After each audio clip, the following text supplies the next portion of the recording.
The snow had been falling for 2 hours when an 8-year-old girl sat down on a cold stone step, alone, in the dark, and tucked her bare hands into her sleeves. She didn't cry.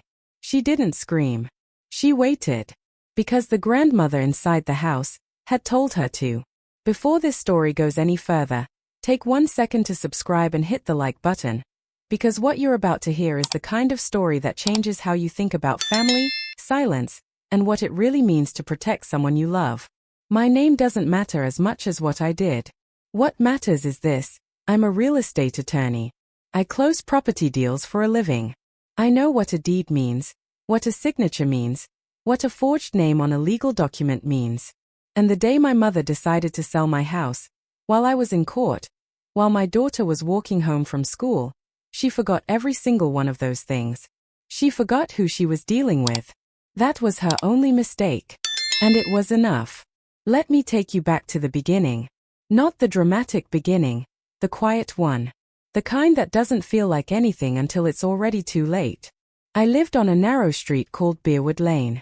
A 2-story house I'd bought with my own money, 3 years after a divorce that left me with nothing but a daughter and a determination I didn't even know I had.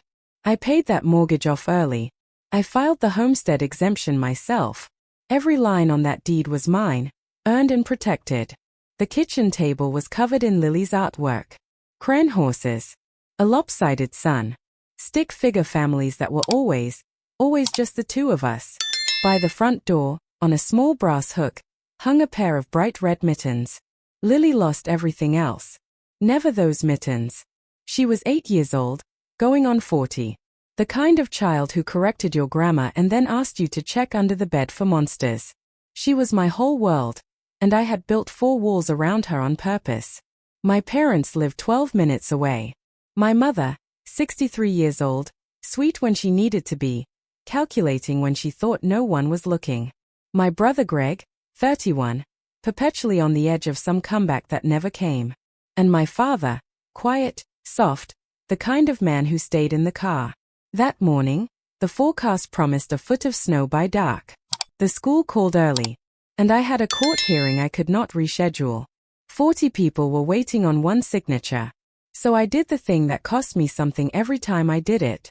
I asked my mother for help. She answered on the second ring. Sweet as warm bread. Of course, Sammy. Drop the worry. We'll get her. I texted Lily's teacher. I kissed nobody, because nobody was home. And I drove to court with a small, itchy thought I couldn't quite reach. Lately, my mother had been asking strange questions.